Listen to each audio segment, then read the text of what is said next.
हमारी कहानी शुरू होती है एक अननोन वर्ल्ड में, जहां प्रोटैगनिस्ट लोगों को सोर्ड्स लेकर घूमते हुए देखता है और उनके कपड़े काफी वियर्ड होते हैं, जैसे किसी पुराने टाइम के हों। शुरू में थोड़ा नॉस्टैल्जिक फील होता है। जैसे ही वह सब देखता है उसे लगता है कि यह जगह उसके लिए कुछ हद तक फेमिलियर है। लेकिन जैसे ही वह और सोचता, एक रिसेप्शनिस्ट उसे बुलाती है और पूछती है, जिनफ्रे वानरा हो ना? क्या तुम एडवेंचरर बनने आए हो? बिना टाइम वेस्ट किए वह हाँ बोल देता है। उसे अब भी वह जगह और लोग काफी जाने पहचाने लग रहे होते हैं। रजिस्ट्रेशन सिर्फ कुछ सेकंड्स में कंप्लीट हो जाता है और एक ब्लू स्क्रीन उसके सामने आ जाती है। पहले तो वह थोड़ा घबरा जाता है, लेकिन फिर से एक डेजा व्यू वाली फीलिंग आती है। फिर वह अपने हाथ की तरफ अजीब तरीके से देखने लगता है, जिससे रिसेप्शनिस्ट भी थोड़ा शॉक्ड हो जाती है। उसके पास्ट लाइफ की मेमोरीज उसके दिमाग में वापस आने लगती हैं। यह जगह थी ग्रैंड साथ, एक फैंटेसी गेम जिसे उसने अपनी लास्ट लाइफ में खेला था। गेम का गोल था 7 महासागरों के अक्रॉस ट्रैवल करना और दुनिया की शांति लाना। लेकिन सब कुछ स्टिल क्लियर नहीं था। जिनफ्रे एक नॉर्मल लड़का था जो सिर्फ पैसा कमाने के लिए एडवेंचरर बनना चाहता था और अपनी फैमिली को सपोर्ट करना चाहता था। फिर भी अब वह दोबारा जिंदा हो गया था अपने फेवरेट गेम के वर्ल्ड में। उसका कंफ्यूज्ड फेस अब कॉन्फिडेंट बन जाता है। रिसेप्शनिस्ट, जो थोड़ी फ्रीक्ड आउट थी, फिर पूछती है, आर यू ओके? और वह फुल एटीट्यूड में बोलता है, फिक्र मत करो, ये एक वॉरियर की एक्साइटमेंट है। रिसेप्शनिस्ट को अब क्लियरली लगता है कि यह बंदा थोड़ा अलग ही लेवल पे है। जेफरे सिस्टम स्क्रीन को चेक करता है और समझने की कोशिश करता है कि उसकी पास्ट लाइफ की मेमोरीज कैसे याद रह गई। जब कोई लॉजिकल आंसर नहीं मिलता तो वह सोचता है कि चलो इसका यूज ही करता हूँ। रिसेप्शनिस्ट उसे लक विश करती है और वह एक पोर्टल के थ्रू एंटर करता है। उसके सामने एक ब्यूटीफुल जगह होती है, द बैप्टिस्मल ऑल्टर। जिनफ्रे इम्प्रेस हो जाता है कि यह प्लेस बिल्कुल गेम जैसा ही है। थोड़ी देर बाद उसे लगता है कि वह और 4 लोग एक ट्यूटोरियल स्टेज में हैं। सब कुछ एग्जैक्टली गेम जैसा लगता है। बस फर्क ये था कि अगर इस बार हारा तो शायद कंटिन्यू का ऑप्शन न हो। लेकिन जिनफ्रे को कोई टेंशन नहीं, क्योंकि उसे पूरा गेम गाइड याद है। तब एक अनाउंसमेंट होती है। चैलेंज स्टार्ट होने वाला होता है और पार्टिसिपेंट्स को अपना इक्विपमेंट चूज करना होता है। जिनफ्रे एक्साइटेड फील करता है जब एक बंदा सबसे पहले दौड़ के बेस्ट वेपन ले जाता है। वहां बोस, सोर्ड्स, स्पीयर्स और रेपियर्स जैसे टिपिकल मेडिवल वेपन्स होते हैं। स्पीयर सबसे पावरफुल होता है, 21 बेस अटैक। तो लोग उसके लिए आर्ग्यू करने लगते हैं और दूसरे दो लिटरली एक सोर्ड 19 अटैक के लिए फाइट करने लगते हैं। जिनफ्रे को यह सब एक्सपेक्टेड लगता है, क्योंकि उसे पता था कि ट्यूटोरियल के परफॉर्मेंस का सीधा इफेक्ट गेम के जॉब सिस्टम पे पड़ता है। बिगिनर्स के लिए थोड़ा अनफेयर होता है अगर परफॉर्मेंस अच्छी ना हो। वह याद करता है कैसे उसने गेम बार बार रिस्टार्ट किया था जब तक उसे डिजायर्ड रिजल्ट न मिला हो। जब सब प्लेयर्स अपना गियर चूज कर लेते हैं, एक बंदा नोटिस करता है कि जिनफ्रे ने अभी तक कुछ पिक नहीं किया। लेकिन जिनफ्री उसकी परवाह नहीं करता और बॉल्ड गाय थोड़ा इरिटेट हो जाता है। जिनफ्री कैजुअली हैंड्स इन पॉकेट्स चल रहा होता है और सब वेपन्स को इग्नोर करता है। फिर वह एक छोटी सी बेसिक सोर्ड के सामने रुकता है, जिसका अटैक सिर्फ एक को होता है। वह बजट सैतामा फिर से बोलने लगता है। कहता है, तू तो अच्छा जॉब नहीं ले पाएगा, और बकवास करता रहता है। लेकिन जिनफ्रे उस पर ध्यान नहीं देता, क्योंकि उसने ऑलरेडी एक ऐसा प्लान बना लिया होता है जो किसी के दिमाग में भी नहीं आएगा। उसके माइंड में पूरा गेम गाइड स्टोर्ड होता है। एक बेसिक मॉड प्लेयर उससे compete नहीं कर सकता। फाइनली वो अपनी चॉइस करता है। वॉर सॉर्ड पिक करता है ट्यूटोरियल में। ट्यूटोरियल स्टार्ट होता है, जो सिर्फ 5 मिनट का होता है। कुछ इंसेक्ट्स सामने आते हैं और प्लेयर्स का गोल होता है कि जितने ज्यादा हो सके उन क्रीचर्स को हराओ। जैसे ही बात खत्म होती है, सब एडवेंचरर्स अपनी बैटल पोजीशंस ले लेते हैं। जिनफ्रे को याद आता है कि ये मॉन्स्टर का नाम था विंग्ड सेंटिपीड, जो सिर्फ गेम के फर्स्ट स्टेज में दिखते थे। इनका वेनम इतना पावरफुल होता था कि किसी को भी तुरंत पैरालाइज कर सकता था। वही बॉल्ड गाय फिर से सार्कास्टिकली कहता है, बस ट्यूटोरियल के एंड तक जिंदा रहने की कोशिश कर लेना। लेकिन जिनफ्रे जिसे समझ ही नहीं आता कि ये बंदा इतना इरिटेटिंग क्यों है, उसे इग्नोर करना ही बेटर समझता है। मॉन्स्टर्स हर डायरेक्शन से अटैक करने लगते हैं ग्रुप पे। जिनफ्री ऑब्जर्व करता है कि इन मॉन्स्टर्स की मूवमेंट भी गेम जैसी ही है, तो वो डिड्यूस करता है कि अगर मूवमेंट सेम है तो वीक पॉइंट भी वही होगा जो गेम में था। एक विंग्ड सेंटीपीड उसकी तरफ चार्ज करता है। जिनफ्री डिसाइड करता है कि वो गेम का क्रिटिकल हिट सिस्टम यूज करेगा। अपनी सोर्ड शीट से निकाल के डायरेक्टली क्रीचर के बीच में स्ट्राइक करता है। एक परफेक्ट क्रिटिकल हिट जो मॉन्स्टर को वन शॉट कर देता है। उसके बाद वो एक पावर रेंजर स्टाइल पोज मार देता है और बाकी ट्यूटोरियल प्लेयर्स जो उस पर ट्रस्ट नहीं कर रहे थे वो सब शॉक्ड हो जाते हैं। जिनफ्रे तैयार होता है नेक्स्ट फाइट के लिए, जब बॉल्ड गाय अंडर हिज ब्रेथ बोलता है बस लक था, क्योंकि उसकी आंखों पे यकीन नहीं हो रहा होता। इसी वक्त हमें पता चलता है कि जिनफ्रे सिर्फ क्रिटिकल हिट सिस्टम का फायदा नहीं उठा रहा था, वो एक बग भी एक्सप्लॉइट कर रहा था जो सिर्फ ट्यूटोरियल में था। वो एक्सप्लेन करता है, अगर तुम क्रीचर के वीक स्पॉट पे उस छोटी सी सोर्ड से मारो तो सारे अटैक्स वन हिट किल्स बन जाते हैं। ये जानकर जिनफ्रे कॉन्फिडेंटली एक स्वॉर्म ऑफ मॉन्स्टर्स का सामना करता है और सरप्राइजिंगली स्ट्रैटेजी परफेक्टली काम करती है। बाकी प्लेयर्स स्ट्रगल कर रहे होते हैं, जबकि बॉल्डी विद द स्पीयर दो मॉन्स्टर्स मार के सबको शो ऑफ करता है। मैं तो बेस्ट जॉब लेके ही जाऊंगा, चिल्लाता है। जिनफ्रे तुरंत समझ जाता है कि ये सबका ध्यान हटाने की स्ट्रैटेजी है, लेकिन ओवर कॉन्फिडेंस में बॉल्डी का फोकस छूट जाता है और एक मॉन्स्टर उसे अटैक करने लगता है। जिनफ्री जो ऑब्वियसली स्मार्ट है, एक सिंपल मूव से साइड में डॉज करता है और मॉन्स्टर गुस्से में ग्राउल करता हुआ दोबारा चार्ज करता है। इसी मोमेंट में जिनफ्री फील करता है कि ये तो उसकी पास्ट लाइफ वाले गेम से भी ज्यादा फन हो रहा है और वो इजीली एक के बाद एक मॉन्स्टर को डिफीट करता जाता है। 5 मिनट का टाइमर खत्म होता है और सब प्लेयर्स अपने परफॉर्मेंस को एनालाइज करते हैं, पता करने के लिए कि उन्हें कौन सा जॉब मिलेगा। एक प्लेयर तो फ्रस्ट्रेटेड होता है क्योंकि उसने एक भी मॉन्स्टर नहीं मारा, उसका एडवेंचरर बनना मुश्किल लगता है। बॉल्डी स्पीयर वाला चिल्लाता है, 15 किल्स, मैं कितना अमेजिंग हूँ OMG, और अपने अननोइंग नेचर को प्राउडली कैरी करता है। फिर उसे याद आता है कि प्रोटैगनिस्ट का मजाक उड़ाना है। जिनफ्री कामली अपने ऑप्शंस चेक कर रहा होता है जब बॉल्डी अगेन वहां टपक जाता है, जानना चाहता है कि जिनफ्री का परफॉर्मेंस क्या था। जिनफ्री अब भी थोड़ा सरप्राइज होता है कि ये बंदा इतना ज्यादा इनकन्वीनियंट क्यों है। जब बॉल्डी उसका स्कोर देखता है वो लिटरली शॉक हो जाता है। जिनफ्रे ने 33 मॉन्स्टर्स मार गिराए होते हैं, वो भी ट्यूटोरियल की वर्स्ट वेपन से, और उसे गेम के बेस्ट जॉब्स चूज करने का ऑप्शन मिल जाता है।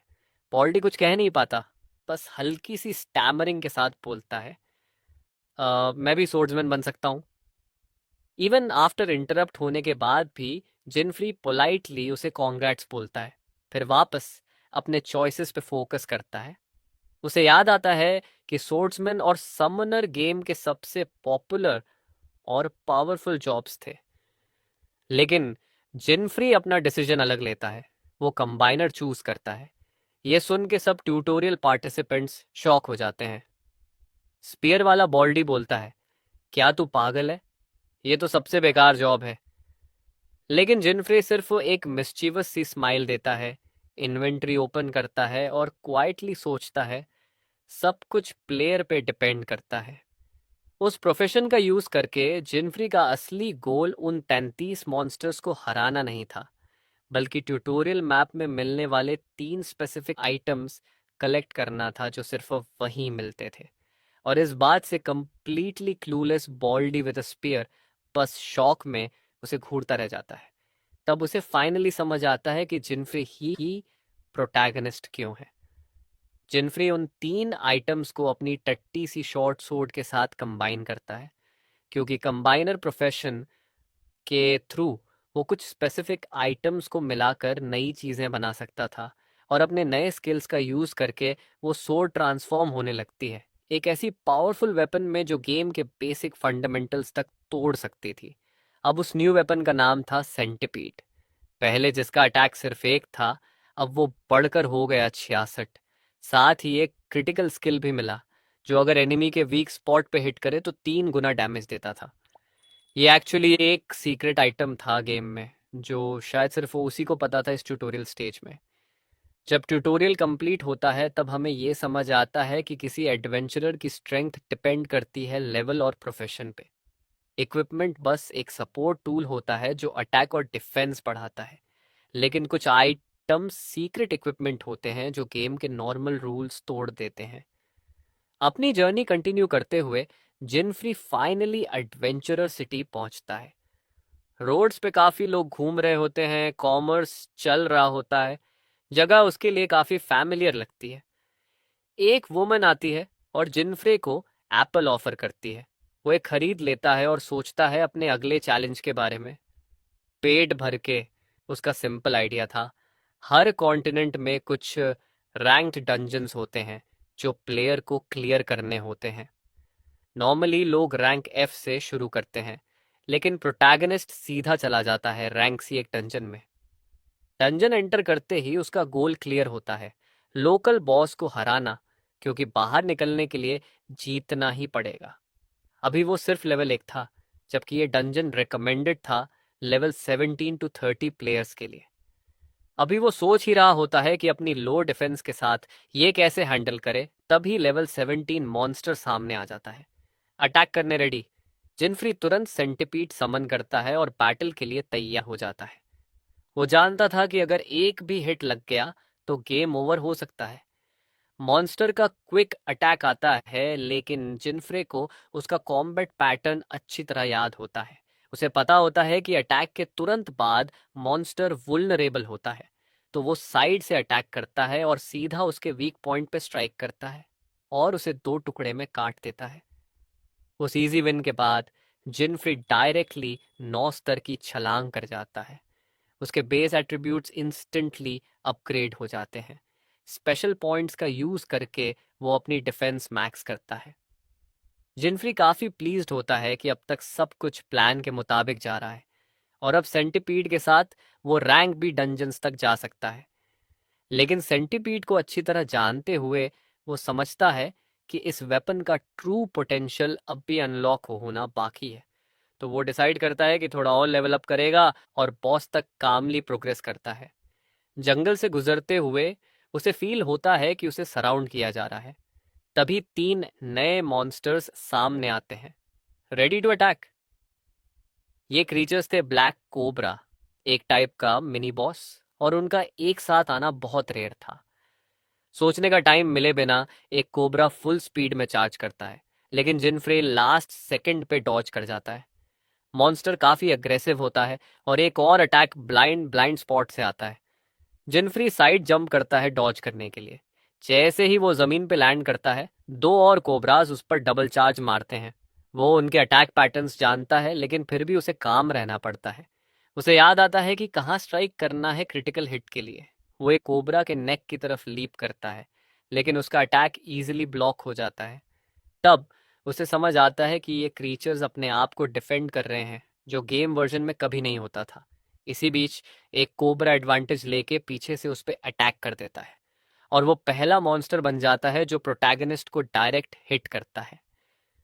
कोल्ड प्रिसीजन के साथ जिनफ्रे उस क्लोज डिस्टेंस का यूज करता है और सेंटिपीड से क्लीन वर्टिकल स्लैश मार के कोबरा को फिनिश कर देता है। उसके टोर्सो का मोशन भी स्ट्राइक के साथ परफेक्टली सिंक होता है और उसी मोमेंट में जिनफ्रे 3 और लेवल्स गेन कर लेता है बैटल के बीच में ही। एक ब्लैक कोबरा को हराने के बाद जिनफ्रे के पास सिर्फ 8 HP बचा था। वो एक बड़ी चोट से गुजरा था, लेकिन उसकी स्मार्ट डिसीजन अपनी डिफेंस मैक्स करने की वजह से ये इंश्योर हुआ कि वो लोकल मॉन्स्टर्स के 2 हिट्स तक टैंक कर सकता था।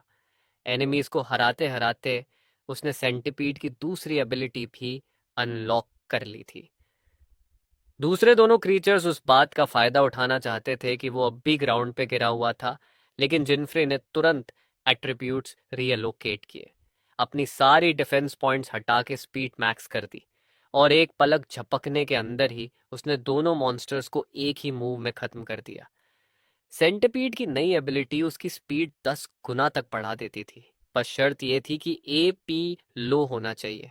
दोनों मॉन्स्टर्स ग्राउंड पे गिर जाते हैं डिफीटेड, और जिनफ्री अपने स्टाइल पॉइंट्स का यूज करके कैजुअली कहता है, अनफॉर्चुनेटली अभी मरना पॉसिबल नहीं है। लेवल अप होके वो लेवल 17 पहुंच जाता है, जो इस डंजन का रिकमेंडेड लेवल था। थोड़ी देर के लिए वो एक पेड़ के अगेंस्ट बैठ जाता है रेस्ट लेने। वो सोचता है कि HP रिकवर करना सही होगा या नहीं, लेकिन अगर वो हील करेगा तो सेंटीपीड की स्पीड बफ चली जाएगी। तो वो डिसाइड करता है कि वो डंकन इंजर्ड स्टेट में ही कंप्लीट करेगा, क्योंकि उसके पास अब वो एक्सपीरियंस और नॉलेज है जो चाहिए।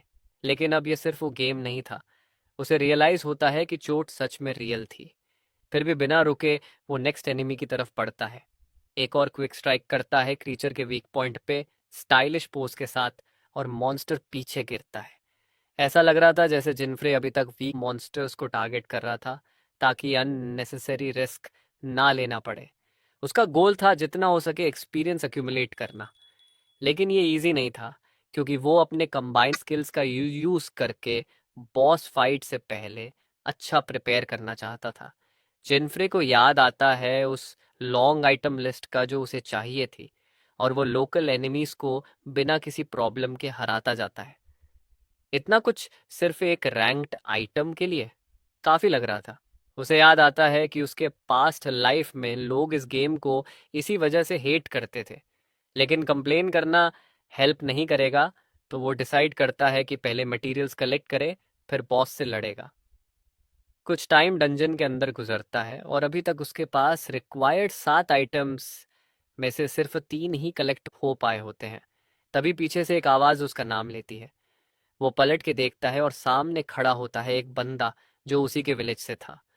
वो उसे लूजर कहकर बुलाता है, जैसे ये उसका नाम ही हो। जिनफ्री को याद आता है ये बंदा था जूलियस, जो 2 से 3 साल पहले एडवेंचरर बन गया था।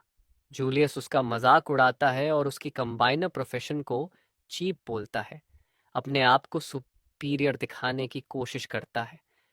वो अपने फ्रेंड को कैजुअली बताता है कि जिनफ्रे विलेज का सबसे गरीब लड़का था और वो उससे दोस्ती करने में कोई इंटरेस्ट नहीं रखता। बस ऐसे ही ये ऐसे वो प्रोटैगनिस्ट का ट्रैजिक बैक स्टोरी सबके सामने एक्सपोज कर देता है, बिना किसी इमोशन के। उसके बाद जिनफ्री के दिमाग में एक वॉइस चलने लगती है, जो उसके कैरेक्टर का game based back story narrate कर रही होती है। लेकिन जूलियस बीच में उसके थॉट्स को इंटरप्ट करता है, बिना किसी वजह के उसे धमकाने लगता है, जैसे एक टिपिकल शेमलेस विलन करता है। तभी तीनों लोग एक डेफनिंग रोर सुनते हैं फॉरेस्ट के अंदर से। नेमलेस साइड कैरेक्टर तुरंत पैनिक में आ जाता है, और डंजन का मेन बॉस सामने आता है, लेवल 31 साइक्लॉप्स। जूलियस चिल्लाता है अपने फ्रेंड पे, रन इडियट। पर तब तक काफी देर हो चुकी होती है। हीरो रियलाइज करता है कि साइक्लॉप्स ने उसे एनिमी टारगेट बना लिया है। बॉस अपना मैसिव क्लब उठाता है और एक ऐसा ब्रूटल अटैक करता है जो साइड कैरेक्टर को एक ही ब्लो में उड़ा देता है। उस मोमेंट में इवन जिनफ्री फ्रीज हो जाता है, एक हार्श रियलिटी चेक के बीच में। जूलियस भी ग्राउंड पे गिर के फियर में ट्रेम्बल करता है। बिना टाइम वेस्ट किए साइक्लॉप्स अपना नेक्स्ट टारगेट फिक्स कर लेता है, जिनफ्री। इतना बड़ा लेवल गैप देखकर जिनफ्रे पहली बार कॉन्फिडेंट नहीं फील कर रहा होता, लेकिन बॉस को फर्क नहीं पड़ता। वो तुरंत एक और डायरेक्ट अटैक लॉन्च करता है जिनफ्री पे। सिर्फ उसकी एक्सट्रीम हाई स्पीड की वजह से जिनफ्री उस अटैक को बेयरली डॉज कर पाता है। लेकिन अब जब उसे एनिमी मार्क मिल चुकी थी, वो बैटल से एस्केप नहीं कर सकता था।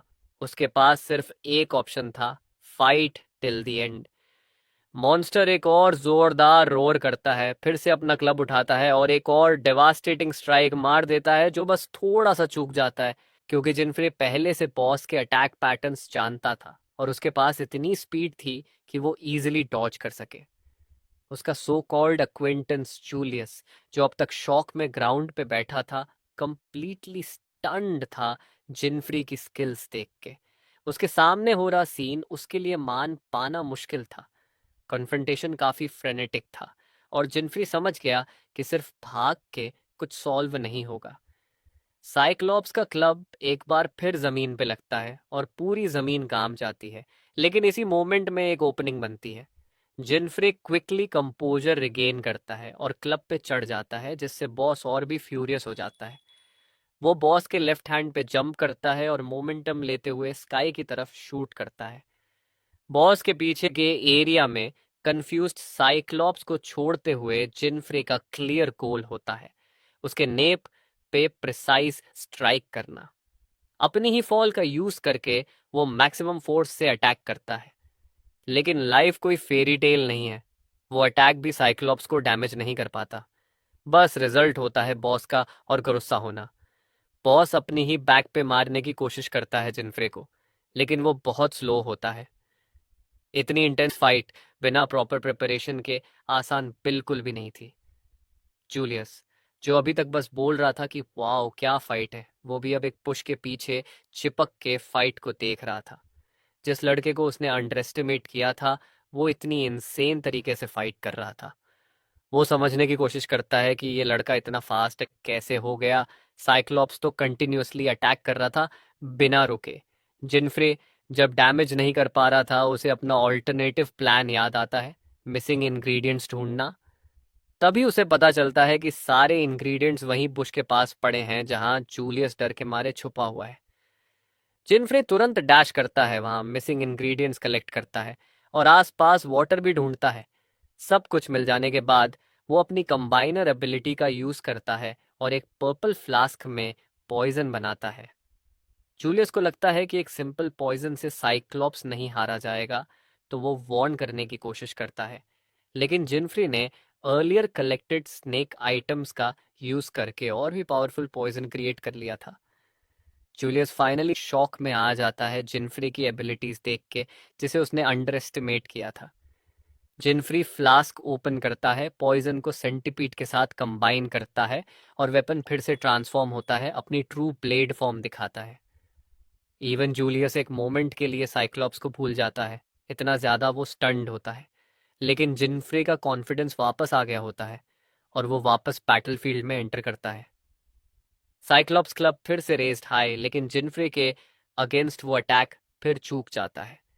उसकी फॉर्मिडेबल स्पीड का यूज करके वो मॉन्स्टर की एक और मिस्टेक का वेट करता है और एक सिंपल डॉज के साथ वो सेकंड टाइम जंप करता है, डायरेक्टली नेप के पास। इस बार उसने मल्टीपल क्विक स्लैशेस मारे सेम स्पॉट पे, जिससे साइक्लॉप्स ने पेन में रोर किया। मॉन्स्टर ने अपनी हाई रेजिस्टेंस से पॉइजन को काउंटर करने की कोशिश की, लेकिन इस बार वो काफी नहीं था। डेस्परेट साइक्लॉप्स बार बार सेंटीपीड के पॉइजन इफेक्ट को हटाने की कोशिश करता है, लेकिन उसकी लेग्स धीरे धीरे वीक होने लगती हैं और यही एक और ओपनिंग क्रिएट करता है। जिनफ्री काम और प्रिसाइज हो के अपनी ब्लेड प्रिपेयर करता है और साइक्लॉप्स की आंख में एक डायरेक्ट क्रिटिकल हिट करता है, जिससे बॉस नील डाउन कर जाता है। जिनफ्रे ग्राउंड पे लैंड करता है एक फुल ऑन हीरो पोज के साथ और साइक्लॉप्स फाइनली डिफीटेड हो जाता है। जूलियस तो बस डिसबिलीफ में था, सोचता हुआ क्या ये वही बंदा है जिसे मैं जानता था। जैसे ही टेंशन खत्म होती है, दोनों की नजर मिलती है और जूलियस डर के मारे भाग जाता है, सोचता हुआ कि कहीं मैं नेक्स्ट न बन जाऊं। जिनफ्री रिलीव्ड होता है कि उसका प्लान काम कर गया और वो फाइनली अपनी गार्ड डाउन करता है, सोचता हुआ कि अब अगला स्टेप क्या होगा। वो अपना इन्वेंट्री खोलता है, जिसमें उसे मिलते हैं 3,50,000 सोने के सिक्के, एक काफी हाई अमाउंट एक बॉस के लेवल के लिए। अब वो फाइनली अपनी बिलवड माँ की हेल्प कर पाएगा, जैसे उसका प्लान था।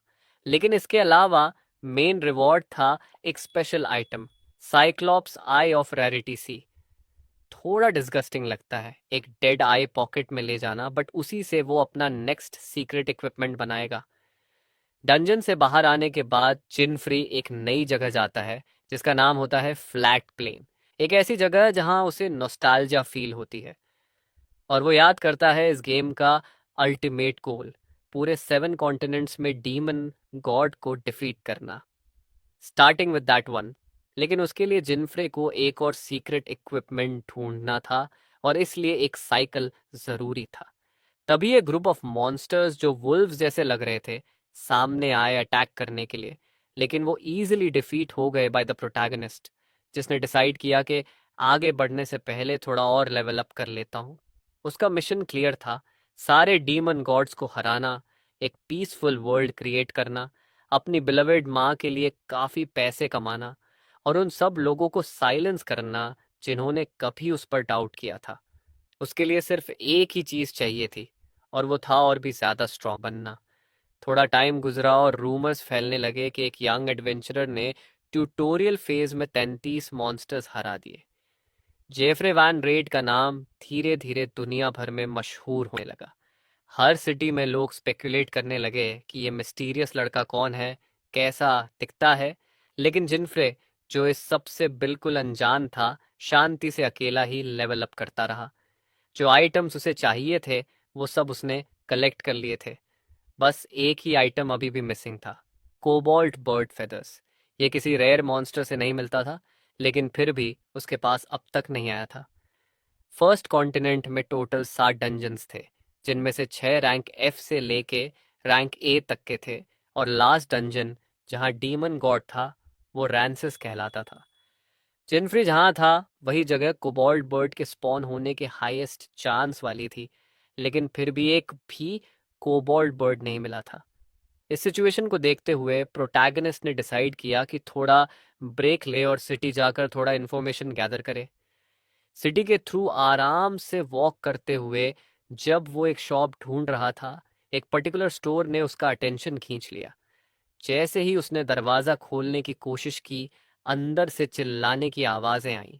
कुछ थीव्स उस स्टोर को लूट रहे थे और भागते हुए सबको को धक्का देते निकल गए। एक छोटी लड़की भी उनमें से एक के धक्के से गिर जाती, लेकिन हीरो ने उसे पकड़ लिया जस्ट बिफोर वो स्टेयरकेस के स्टेप्स पे लगती, उसे सीरियस इंजरी से बचाते हुए। ये सब देखकर जिनफ्रे थोड़ा इरिटेट हो गया। उस लड़की की माँ ने जिनफ्रे को थैंक्स बोला, जबकि ग्रोसरी स्टोर का मालिक भी बाहर आया, गुस्से से अपने दांत चबाते हुए।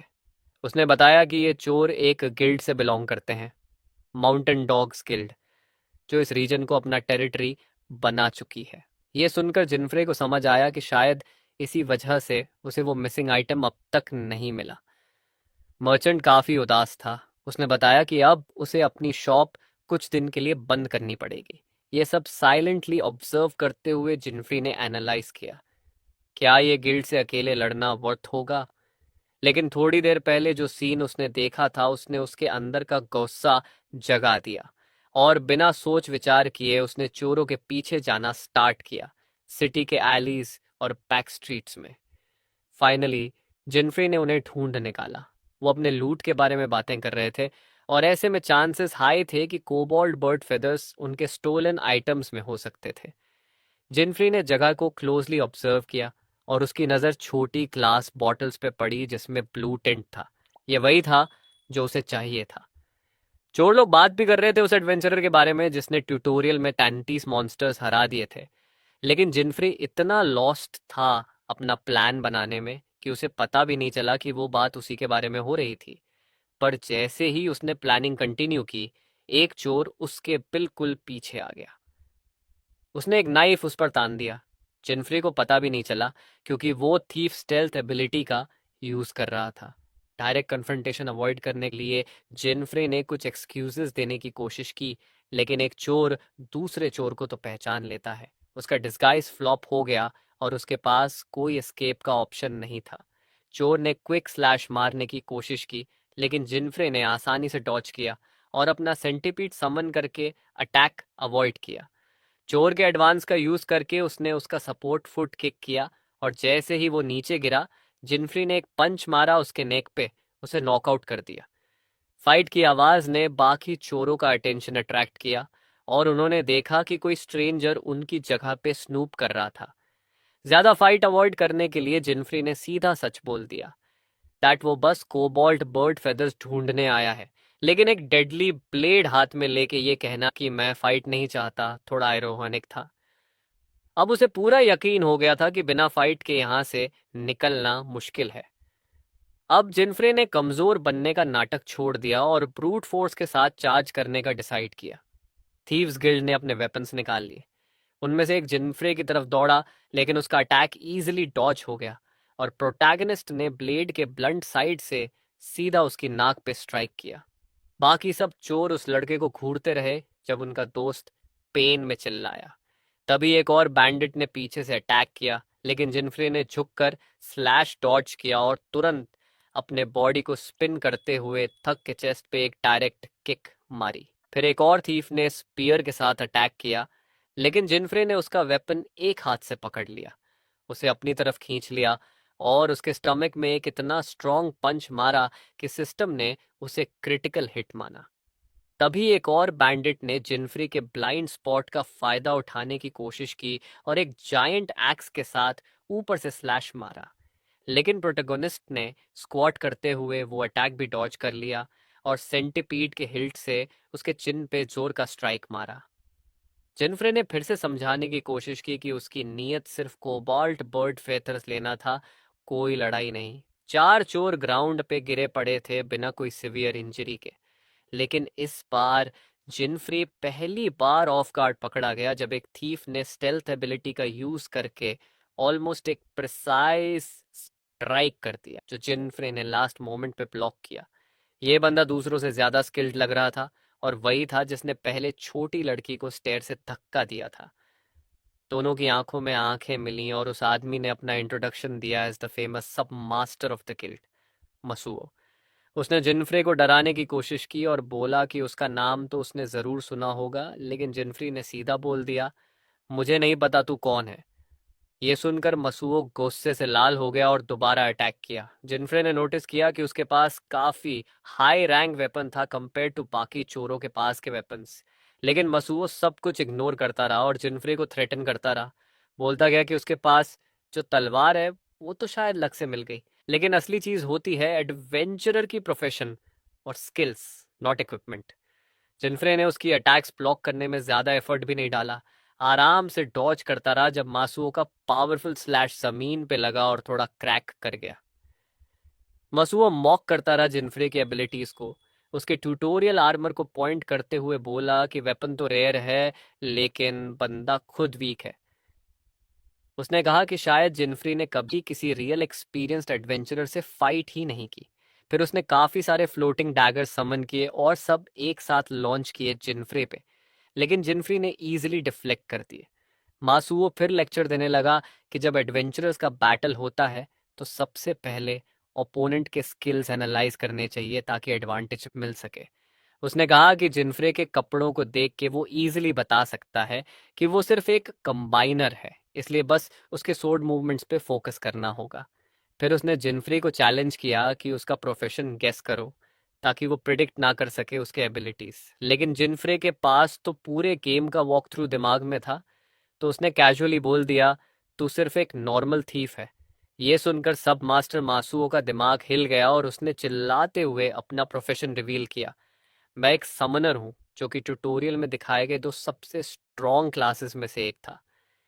जिनफ्रे को उस पर थोड़ा तरस आया कि एक बंदा सिर्फ इसलिए पावरफुल फील कर रहा था क्योंकि वो समनर था, लेकिन उसने याद रखा कि अगर मासूओं के अगेंस्ट कोई भी गलती करती तो उसकी जान जा सकती है। इसलिए उसने डिसाइड किया कि ये फाइट जल्दी खत्म करनी पड़ेगी, वरना वो खुद अपने ईगो में फंस जाएगा।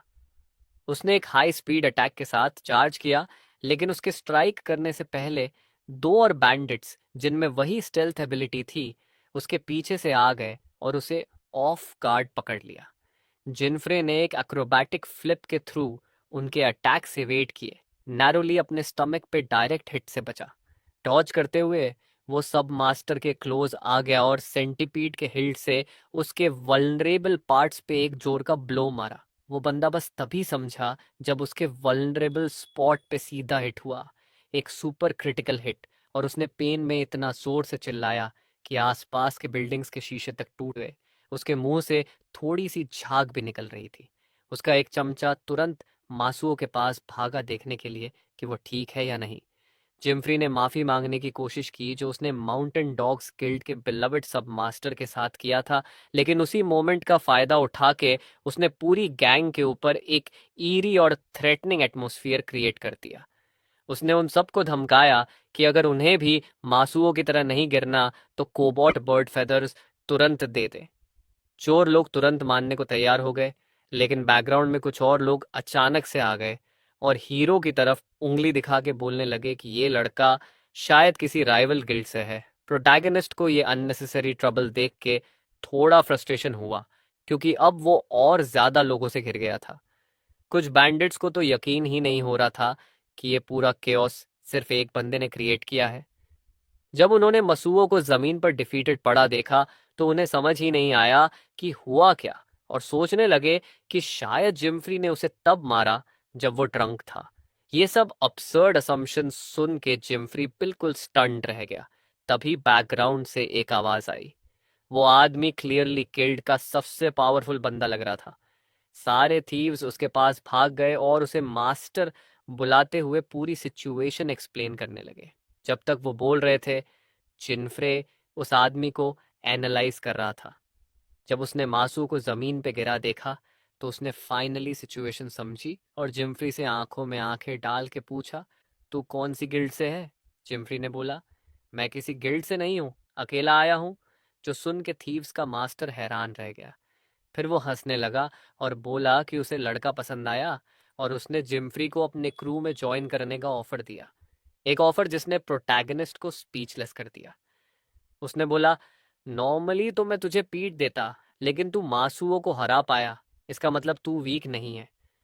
उसने जिम्फ्री को बार में ड्रिंक्स के लिए बुलाया, लेकिन प्रोटैगनिस्ट ने तुरंत उसका हाथ झटक दिया, क्लियरली डिसरिस्पेक्ट दिखाते हुए, और बोला कि वो सिर्फ कोबाल्ट बर्ड फीथर्स के लिए आया था।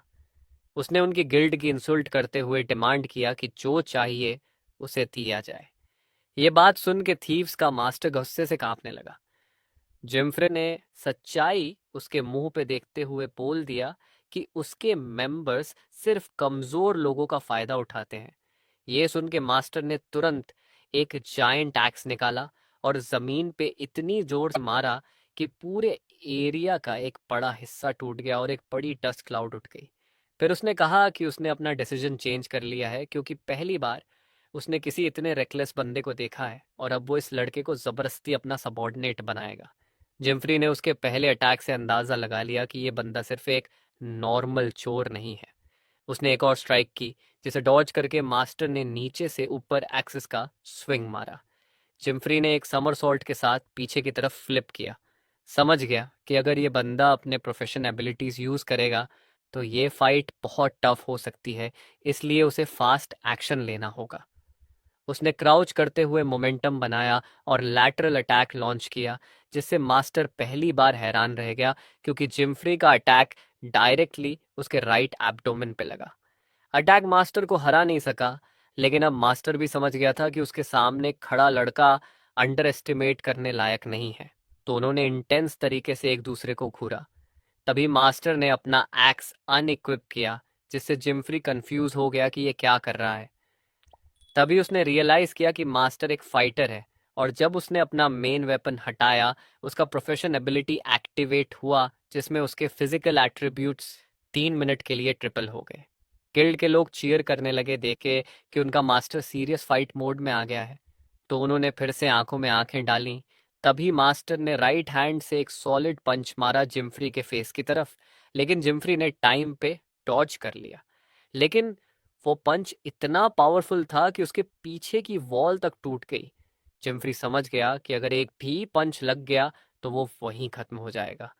मास्टर ने फिर एक और पंच के लिए चार्ज किया, चिल्लाते हुए जिम्फ्रे को डराने की कोशिश की, लेकिन जिम्फ्रे बिल्कुल भी नहीं डरा और उसकी आंखों में आंखें डाल के घूरता रहा।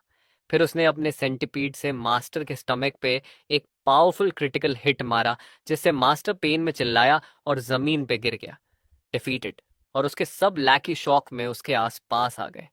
चोर लोग शॉक में रह गए जब उनमें से एक ने कहा, ये लड़का वही एडवेंचरर तो नहीं जो न्यूज में था। तभी उन्हें फाइनली रियलाइज हुआ कि ये लड़का असल में जिनफ्रे है। जब वो बिना किसी डर के उन्हें घूर रहा था तो सारे थीव्स पैनिक में आ गए। समझ गए कि वो कहानी के असली प्रोटैगनिस्ट के अगेंस्ट लड़ रहे थे। हीरो कुछ बोलने ही वाला था कि उससे पहले ही सब भाग लिए, उसे कंफ्यूज्ड छोड़ते हुए कि सबको उसका नाम कैसे पता था। उसने डिसाइड किया कि बस कोबॉल्ट बर्ड फेदर्स उठा के मर्चेंट्स को उनका चोरी हुआ सामान वापस दे देगा। उसके बाद प्रोटैगनिस्ट एक रैंक बी डंजन गया, जहां उसने लोकल बॉस को बड़े आराम से हरा दिया और एक ऑल्टर के पास पहुंचा। जिनफ्रे एक मोमेंट के लिए रुक गया और कमेंट किया कि उसे फॉलन गॉडेस की मूर्ति की कमी महसूस हो रही थी। उसने सोचा, अगर वो मूर्ति का मैकेनिज्म सॉल्व कर पाया तो दूसरा सीक्रेट इक्विपमेंट मिल सकता है। उसने अपने इन्वेंट्री से कुछ आइटम्स निकाले। साइक्लॉप्स का आई मूर्ति के फेस पे रखा और फेदर उसके राइट विंग पे, और सीक्रेट मैकेनिज्म एक्टिवेट हो गया। मूर्ति खुशी के आंसू बहाने लगी, जो एक गोल्डन चैलिस में गिरने लगे, और आखिरकार उसे एक आइटम मिला जिसका नाम था लूसिफर्स हेलो। इस आइटम के दो पैसिव एबिलिटीज थे, माइंड रीडिंग और मैजिकल परसेप्शन। इतने पावरफुल एबिलिटीज होने की वजह से ही चैलेंज इतना टफ था। जिम्फ्री ने एक बार फिर मूर्ति को देखा और खुश हुआ कि उसे रिवॉर्ड मिला। उसने बिना टाइम वेस्ट किए आइटम को इक्विप कर लिया। वो थोड़ा अजीब महसूस कर रहा था, जैसे कोई स्पिरिट उसके सिर पे बैठ गया हो, लेकिन उसने डिसाइड किया कि जब तक लोग उसे ओवरपावर्ड ना समझें तब तक चिंता करने की ज़रूरत नहीं। अब दो सीक्रेट इक्विपमेंट्स के साथ उसने अपने पहले रैंक एस डंजन के लिए तैयारी की। लेकिन जैसे ही वो एजी वॉल्केनो डंजन के लोकेशन पे पहुंचा, उसका एक्साइटमेंट तुरंत टूट गया। ये डंजन सिर्फ तब एक्सप्लोर किया जा सकता था जब 7 या उससे ज्यादा लोगों का ग्रुप हो, और उस वक्त कोई भी ग्रुप नए मेंबर्स नहीं ले रहा था। जब भी कोई रैंक एस डंजन डिफीट होता है, वो कॉन्टिनेंट के किसी और जगह रिस्पॉन करता है, और जो बंदा उसे हराता है उसे एक टाइटल मिलता है जिससे वो सेकंड कॉन्टिनेंट जा सकता है। जिम्फ्री जल्दी आगे बढ़ना चाहता था, और जब वो प्लान सोच रहा था, तभी लोगों ने नोटिस किया कि एक ग्रुप वहां मौजूद है जिसका लीडर है फ्रा द फ्लेम मेज। जिम्फ्री उस बंदे में इंटरेस्टेड हो गया और देखा कि लोग भी उस ग्रुप के बारे में बातें कर रहे हैं। उस वक्त लूसीफर्स हेलो की माइंड रीडिंग एबिलिटी एक्टिवेट हो गई, और उसे पता चला कि फ्राइड डंजन एंटर करना चाहता है, लेकिन उनका एक मेंबर अभी भी मिसिंग है। ये सुनकर जिम्फ्री फिर से होपफुल हो गया। वो ग्रुप के पास गया और बड़े तमीज से पूछा कि क्या वो उनके साथ डंजन ज्वाइन कर सकता है। सब लोग उसके हेड पे उस हेलो को देख के थोड़ा अजीब महसूस कर रहे थे। आइटम के बिना भी लोग उसे वियर्ड समझते थे। एक मेंबर ने बोला कि वो लोग डंजन अभी एक्सप्लोर नहीं कर रहे, और उसे निकलने को कहा। माइंड रीड करते हुए जिम्फ्री को समझ आया कि असली रीजन ये था कि उनका मिसिंग मेंबर हॉस्पिटल में है, इसलिए ग्रुप वहीं अटका हुआ है। लेकिन फुल बोल्डनेस के साथ उसने कहा कि उसे उनके लीडर से जवाब चाहिए, क्योंकि वो भी थोड़ी एंग्शियस लग रही थी। दरअसल फ्राना की एंजाइटी का रीजन था कि उसका फादर 1 महीने से रैंक एस डंजन में मिसिंग था। फ्राना ने इनिशियली कुछ रिएक्ट नहीं किया, लेकिन जिम्फ्री उसकी फीलिंग्स महसूस कर पा रहा था, जैसे वो उसके माइंड में घुस के देख रहा हो। लड़की को लगा कि ये लड़का कुछ स्पेशल है, जैसे उसने बहुत कुछ फेस किया हो। तब फ्राना थोड़ा मोटिवेटेड लगी और फाइनली अग्री किया कि जिम्फ्री उनके ग्रुप को ज्वाइन कर सकता है, लेकिन वार्निंग दी कि अगर वो बेकार निकला तो उसे वहीं छोड़ दिया जाएगा। जिम्फ्री अब थोड़ा रिलैक्स्ड महसूस कर रहा था और चैलेंज के लिए रेडी हो गया। ग्रुप ने एजी वॉल्केनो की फायरी लैंड्स पर सफर किया, और जिम्फ्री को ग्रुप के फ्रंट में रखा गया, क्योंकि अगर किसी को हिट लगती तो वो पहले उसे लगती। एक और मेंबर ने डाउट दिखाया और पूछा कि क्या ये लड़का ट्रस्ट करने लायक है। फराना ने कामली बोला कि अगर ये यूजफुल निकला तो बहुत हेल्प करेगा, और अगर नहीं तो कम से कम बेट के काम तो आ ही जाएगा।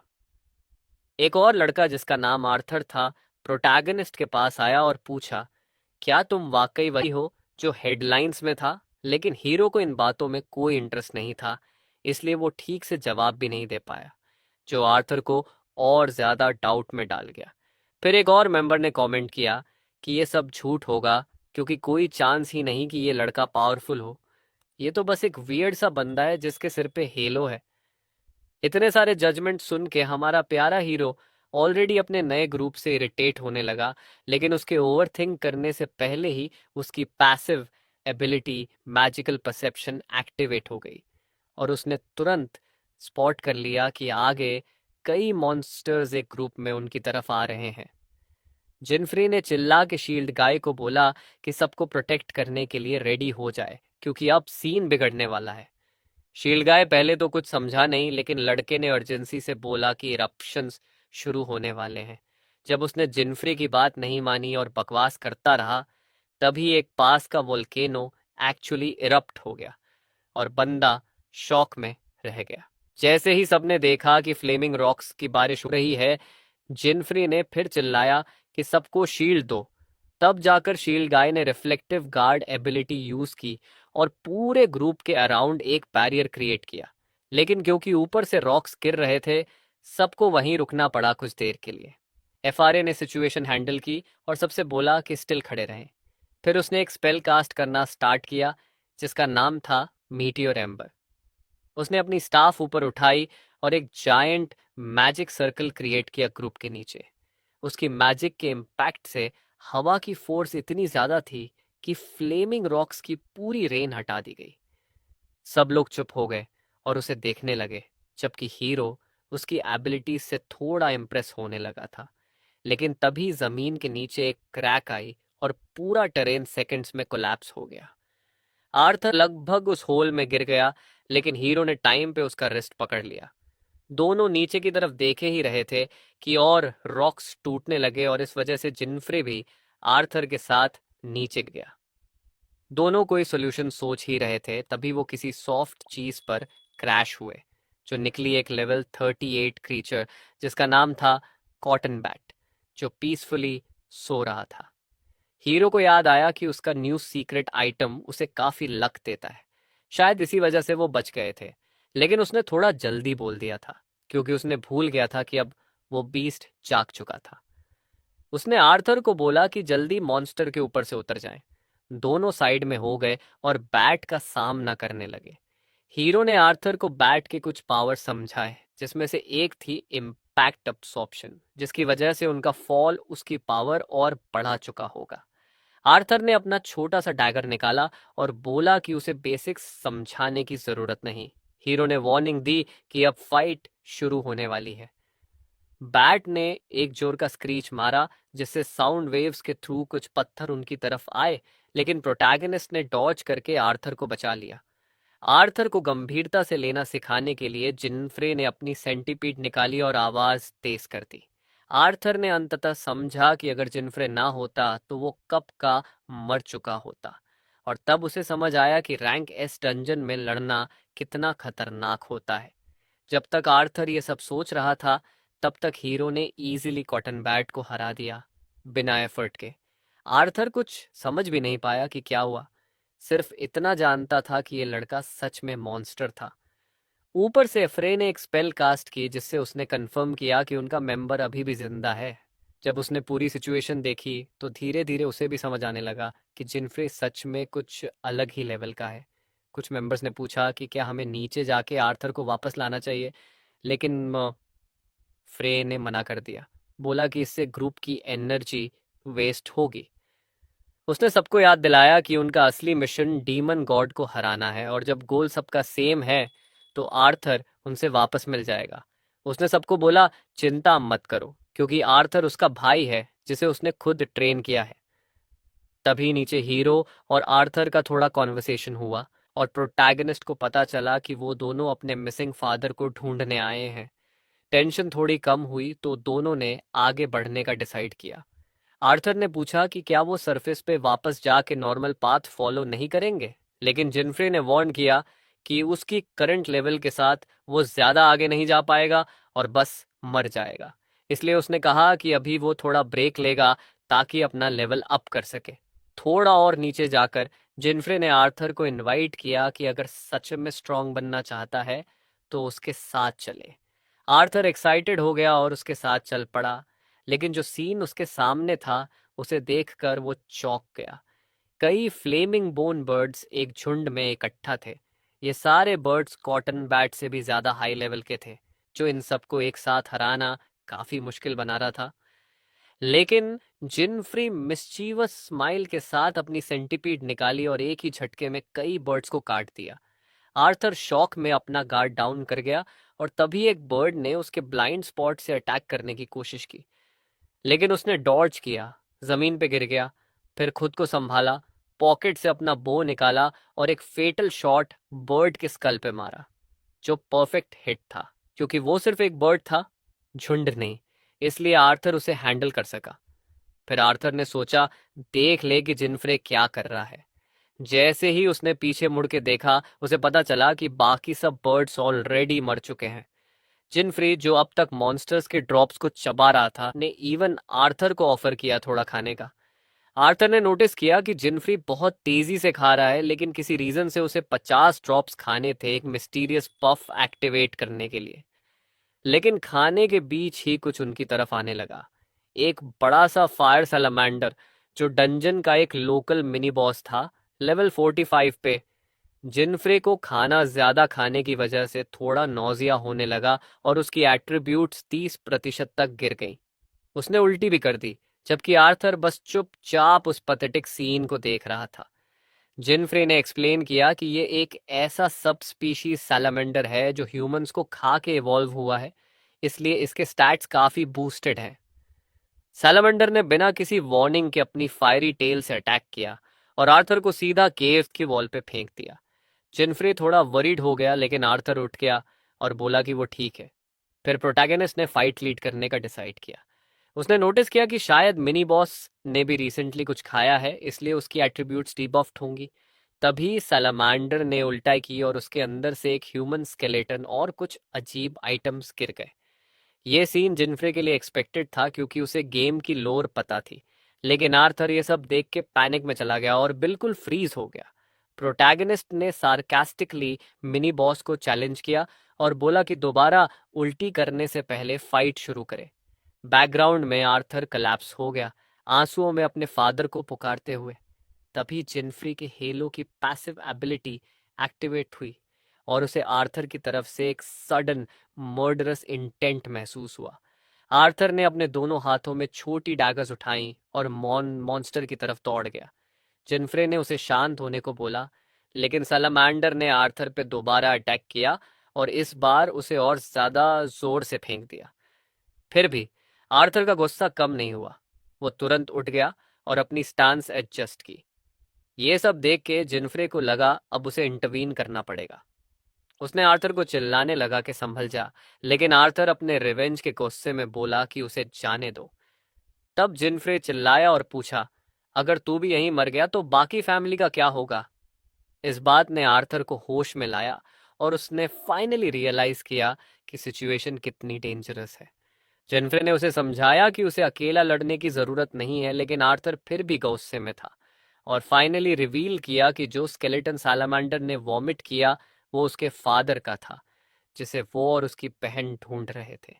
हेलो ने आर्थर के इमोशंस डिटेक्ट किए और उसकी इंटरनल कोलैप्स को महसूस किया। उस मोमेंट में आर्थर ने जिनफ्री से माफी मांगी चिल्लाने के लिए, फिर सालामांडर की तरफ मुड़ गया। जिनफ्री ने आर्थर से पूछा कि क्या उसका प्रोफेशन हंटर का है और क्या वो वॉर क्राई एबिलिटी यूज कर सकता है और इन्वेंट्री में क्या क्या आइटम्स हैं। आर्थर ने बताया कि हंटर आइटम्स के अलावा उसके पास कॉटन बैट फेदर्स भी हैं, जो उसे खुद भी समझ नहीं आ रहा क्यों। तब जिनफ्रे ने हंटर क्लास की पैसिव एबिलिटी के बारे में थोड़ा बताया, जो मटेरियल्स कलेक्ट करने में हेल्प करता है, और बोला कि उसके पास एक प्लान है। अगर सब सही रहा तो वो दोनों मिलके सलामांडर को हरा सकते हैं। जब दोनों ने मिलकर टीम बनाने का डिसीजन लिया, तब फाइट फिर से शुरू हुई। पूरे एरिया में एक टेंस एटमॉस्फेयर बिल्ड होने लगा। आर्थर ने खुद को कंट्रोल किया, मॉन्स्टर की तरफ देखता रहा, जो उसके फादर का किलर था। जब सालामांडर ने प्रोटैगनिस्ट को घूरा, जिनफ्री ने आर्थर से कहा कि उसे वॉर क्राई से बफ करे। आर्थर ने तुरंत अपना मैजिक कास्ट किया, जिससे जिनफ्री के एट्रीब्यूट्स 30% तक बूस्ट हो गए 5 मिनट के लिए। सालामांडर को थोड़ा कुछ अजीब सा फील होने लगा। तभी आर्थर ने कॉटन बैट फेदर्स भी जिनफ्री को दे दिए। अब जब उसका पेट ठीक था, जिनफ्री पूरी एनर्जी के साथ बैटल के लिए रेडी था और तुरंत मिनी बॉस की तरफ चार्ज किया। सैलामांडर एक ऐसा मॉन्स्टर था जिसके पास बहुत ज्यादा हेल्थ थी, इसलिए उसे मल्टीपल अटैकर्स के साथ हराना इजी होता। लेकिन अभी वो ऑप्शन नहीं था, इसलिए जिनफ्रे ने रैपिड स्लैशेस स्टार्ट कर दिए, जिससे मॉन्स्टर पॉइजन होने लगा और ये काफी इफेक्टिव साबित हो रहा था। साथ ही आर्थर ने भी मॉन्स्टर के फॉरहेड पे अर्रोवर्स फायर करने शुरू किए, क्योंकि जिनफ्रे को पहले से पता था कि यही उसका वीक पॉइंट है। प्रोटैगनिस्ट थैंकफुल था कि कोई डिस्टेंस से भी अटैक कर रहा है, वरना सोलो रिलीफ फाइटर के रूप में इस मॉन्स्टर को हैंडल करना मुश्किल होता। आर्थर लगातार एरोस चला रहा था और जिनफ्री स्लैशेस दे रहा था, हालांकि थोड़ा स्ट्रगल करते हुए। थोड़ी देर के बाद लगने लगा कि सालामांडर गिरने वाला है, लेकिन उसके बजाय उसका बजर्कर मोड एक्टिवेट हो गया, जिससे उसके बेस स्टैट्स और 30% रिड्यूस हो गए। उसके बॉडी से इतनी ज्यादा हीट निकलने लगी कि आर्थर को दूर से भी महसूस होने लगा। जिनफ्री ने फिर से चार्ज किया, लेफ्ट हैंड में बैट फेदर पकड़ के, उस मोमेंट का एडवांटेज लेने के लिए। गुस्से में आया मिनी बॉस फुल फोर्स में उस पर झपट पड़ा, लेकिन जिनफ्रे ने फेदर से उसका अटैक आसानी से ब्लॉक कर दिया। बजर्कर मोड में मॉन्स्टर और वल्नरेबल हो गया था, और अब उसका वीक पॉइंट शिफ्ट होकर उसके फ्रंट लेग्स पर आ गया था। आर्थर को यह पता था, इसलिए उसने तुरंत एक एरो उसकी लेग पे छोड़ा और जिनफ्री ने भी साथ में अटैक किया। मॉन्स्टर दर्द से चीखा और जिनफ्री को लगा कि अब बस थोड़ा और टाइम चाहिए उसे फिनिश करने के लिए। सैलामेंडर काफी थक चुका था और उसका बॉडी ट्रेम्बल कर रहा था। दोनों ने कुछ सेकंड्स के लिए अपना अटैक रोका। जिनफ्री ने नोटिस किया कि मॉन्स्टर के फ्लेम्स कम हो गए हैं, जो एक साइन था कि सैलामेंडर क्रिटिकल स्टेट में है, लेकिन उसकी रिजेनरेटिव एबिलिटी की वजह से वो जल्दी रिकवर भी हो सकता था। आर्थर ने समझा कि यही वो मॉन्स्टर था जिसने उसके फादर को मारा था, और अगर उनका प्लान फेल हुआ तो दोनों एक एक्सट्रीम डिसएडवांटेज में होंगे। आर्थर चिल्ला के बोला कि वो फाइनल अटैक के लिए रेडी है। ये सुन के जिनफ्रे ने अपना लास्ट चार्ज प्रिपेयर किया। सलामेंडर ने जिनफ्रे को देख के उस पर एक पावरफुल बाइट अटेम्प्ट की, लेकिन तभी जिनफ्री ने सेंटिपीड से एक परफेक्ट स्ट्राइक मारा, जिससे मॉन्स्टर दर्द से चिल्ला उठा। उस मोमेंट में बैट फेदर को हवा में उछालते हुए जिनफ्रे ने आर्थर से चिल्लाकर बोला, मिस मत करना। फेदर परफेक्टली सलामेंडर के फेस के सामने अलाइन हो गया। आर्थर के लिए वो मोमेंट स्लो मोशन जैसे फील हो रहा था। उसने अपना एरो छोड़ा और एकदम परफेक्ट हिट थी। फेदर डायरेक्टली मॉन्स्टर के मुंह के थ्रू उसके अंदर घुस गया। आर्थर ने देखा कि क्या जिनफ्रे का प्लान काम करता है या नहीं, जबकि जिनफ्रे शांति से गिनती कर रहा था। 3, 2 डॉट्स, 1 डॉट डॉट डॉट, और तभी सलामांडर के बॉडी के अंदर से एक मैसिव एक्सप्लोजन हुआ, उसे पूरी तरह से डिस्ट्रॉय करते हुए। मॉन्स्टर फाइनली डिफीट हो चुका था। वो आइटम जो डीडेव ऑफ वॉरियर्स के नाम से जाना जाता था, एक सीक्रेट इफेक्ट एक्टिवेट करता था, जिससे अब्सॉर्ब डैमेज 3 गुना हो जाता था और ओपोनेंट पे एक मैसिव ब्लो पड़ता था। बैटल खत्म होने के बाद आर्थर और जिनफ्री एक माउंटेन के पीक पे साइलेंटली बैठ के रेस्ट ऑफ द ग्रुप का इंतजार करने लगे। तभी एक आवाज आई। आर्थर की बहन उन्हें ढूंढ चुकी थी। उसने पूछा, तुम ठीक हो ना छोटे भाई? आर्थर ने बिना कुछ बोले बस एक सोर्ड पकड़ के रखा और उसकी बहन समझ गई। ये उनके फादर की तलवार थी। उस हार्ट ब्रेक को महसूस करते हुए दोनों भाई बहन एक दूसरे को गले लगा के रोने लगे। फ्राना ने अपने भाई को तसल्ली दी कि उसने अपना बेस्ट दिया, लेकिन आर्थर बोला कि असली काम तो जिनफ्रे ने किया। यह सुनकर सबकी नजर जिनफ्रे की तरफ गई, जो क्वाइटली एक ग्रेव बना रहा था उस फॉलन मैन के लिए। ग्रुप फिर से साइलेंट हो गया जब तक उन्होंने देखा कि वो क्या कर रहा है, और सब ने मिलकर हेल्प की, वॉरियर की सोर्ड उसकी ग्रेव में रखते हुए। दोनों सिबलिंग्स ने एक साथ फेयरवेल दिया, एक साइलेंट प्रेयर के साथ, और उस मोमेंट में किसी शब्द की ज़रूरत नहीं थी। जिमफ्री भी अपने पास्ट के कुछ मोमेंट्स याद करने लगा, जब उसकी माँ दरवाजे पे आई थी चीखती हुई, उसके फादर के बारे में पूरी खबर लेकर। लेकिन तभी फ्रेड ने उसके थॉट्स इंटरप्ट किए और उसका शुक्रिया अदा किया, जो कुछ भी उसने अब तक किया था उसके लिए। उसने छोटे आर्थर का मन हल्का करने की कोशिश की, लेकिन अब आर्थर को अपने लिमिट्स का एहसास हो चुका था और उसने जिमफ्री को एक ग्रेट वॉरियर के रूप में एक्सेप्ट कर लिया था। जिमफ्री के अचीवमेंट्स के बारे में जो अफवाहें थीं, वो अब झूठ नहीं लग रही थी। शील्ड वाला बंदा भी अब उसका रिस्पेक्ट करता था, लेकिन जिमफ्री अटेंशन का सेंटर नहीं बनना चाहता था। इसलिए उसने सबको याद दिलाया कि उनका असली ऑब्जेक्टिव अभी भी बाकी है, डीमन गॉड हेल्बर को हराना। फ्राना ने तुरंत कॉम्बैट स्टांस ले लिया और ग्रुप ने अपनी जर्नी कंटिन्यू की। रास्ते में कुछ कॉमन मॉन्स्टर्स उन्होंने आसानी से हरा दिए क्योंकि अब सब टीम की तरह काम कर रहे थे। जब वो वॉल्केनो के टॉप तक पहुंचे तो वो सोचने लगे कि फाइनल चैलेंज कहाँ है। तभी अचानक एक एक्सप्लोजन हुआ। सबने तुरंत मुड़ के देखा और तब बॉस फाइनली अपीयर हुआ। हेलमैरोस लेवल 50 एक जाइगेंटिक क्रीचर था। उसने ग्रुप की तरफ जोर से रोर किया जिससे सबको अपने कान बंद करने पड़ गए डैमेज से बचने के लिए।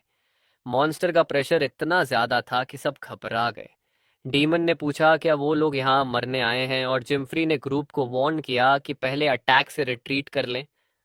फ्राना ने उसकी बात मानी और सबको पीछे हटने का ऑर्डर दिया, लेकिन जिम्फ्री एक भी कदम पीछे नहीं हटा। वो कॉन्फिडेंटली अपने नए कंपेनियंस की तरफ देखते हुए फायर की रेन में छुप गया जो बॉस ने इनिशिएट की थी। सब शील्ड लेकर बैठे थे, लेकिन आर्थर को फायर की इंटेंस हीट महसूस हो रही थी। उसने चिल्ला के जिम्फ्रे का नाम लिया, लेकिन सामने सिर्फ स्मोक ही दिख रहा था। बॉस कॉन्फिडेंट हो गया कि उसने लड़के को खत्म कर दिया है, लेकिन तब उसने फील किया कि कुछ गड़बड़ है, क्योंकि जिम्फ्री ने अब तक अपने हाथ पॉकेट से निकाले ही नहीं थे। वो अब भी बॉस को घूर रहा था, और ये सब पॉसिबल था उस बफ की वजह से जो उसने 50 फ्लेमिंग बर्ड्स खा के लिया था। हेलमैरोज भी लड़के से इम्प्रेस हो गया। जिम्फ्री डीमन गॉड को प्रोवोक करता रहा बिना किसी डर के, जबकि उसकी टीम ने चैन की सांस ली। फ्लेम मेज भी स्पीचलेस था। प्रोटैगनिस्ट को पता था कि उसके पास 7 मिनट का फायर रेजिस्टेंस है, लेकिन उसकी लाइफ फिर भी धीरे धीरे ड्रेन हो रही थी। बाहर से काम दिख रहा था, लेकिन अंदर से वो ऑलरेडी अपनी लिमिट पर था। उसने गॉड स्पीड एबिलिटी एक्टिवेट करने का डिसीजन लिया, अपनी बिलव्ड प्लेट को टाइटली पकड़ के। हेलमैरोज भी एक्साइटेड हो गया चैलेंज को देखकर और अपना मेन अटैक प्रिपेयर करने लगा। ग्रुप को फील होने लगा कि एटमॉस्फेयर और भी ज्यादा इंटेंस हो रहा है।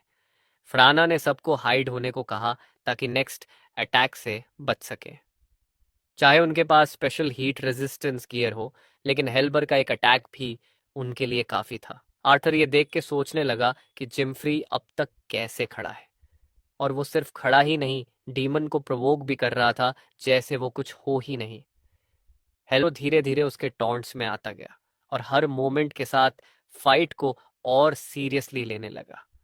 जब वो लावा में डूब गया, जिम्फ्री ने तुरंत क्लोज कम्बैट के लिए अपना सेंटीपीड रेडी किया और स्टांस एडजस्ट किया। उसके दिमाग में उस वॉक थ्रू का हर स्टेप याद था। उसे बस एक स्पेशल अटैक से बचना था जो इसी मोमेंट पे आने वाला था। बिना पीछे हटे उसने मॉन्स्टर का अटैक ब्लॉक कर दिया। उनके क्लैश की शॉक वेव से रॉक्स हवा में उड़ गए। ग्रुप के पास सिर्फ देखते रहने के अलावा और कुछ नहीं था। हेलमैरोस हर मोमेंट जिम्फ्री से और ज्यादा इम्प्रेस होता गया। फिर वो वॉल्केनो से बाहर जंप करके एक और डायरेक्ट कॉन्फ्रंटेशन के लिए रेडी हो गया। अब डीमन गॉड हवा में उड़ता हुआ आया और जिम्फ्री को बोला कि अगला अटैक भी ब्लॉक करके दिखाए। फ्राना को तो समझ भी नहीं आया कि वो वॉइस कहाँ से आई। आर्थर और ज्यादा परेशान हो गया, लेकिन जिम्फ्री वहीं खड़ा रहा, as if he had accepted the challenge. उसने अपनी आंखें बंद कर लीं और हेल्रो का सिलुएट ग्रुप के पीछे दिखाई देने लगा, लेकिन उसका ओनली टारगेट था जिम्फ्री। आर्थर समझ गया कि ये एक ट्रैप है, लेकिन जिम्फ्री की मैजिकल परसेप्शन की वजह से उसने वो शॉस अटैक एफर्टलेसली डॉज कर लिया, एकदम स्मूथ मोशन में। सब लोग उस एपिक बैटल को देखते रह गए। हेलमैरोस बिना रुके अटैक करता रहा और बोला, तुम्हारे इंस्टिंक्ट्स कमाल के हैं। लेकिन असल में ये इंस्टिंक्ट नहीं, उसकी पिछली जिंदगी का बैटल पैटर्न था जो उसकी मेमोरी में स्टोर्ड था। डीमन गॉड ने लड़के के एरोगेंस पर कमेंट भी किया, बोला कि वो सिर्फ एक्सट्रीमली लकी है, और फिर से चैलेंज किया कि वो उससे कभी नुकसान नहीं पहुंचा सकता।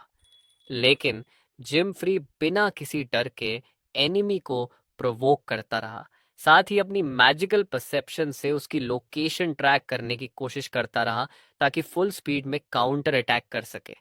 उसे सिर्फ वही करना था जो वो ऑलरेडी हजारों बार कर चुका था।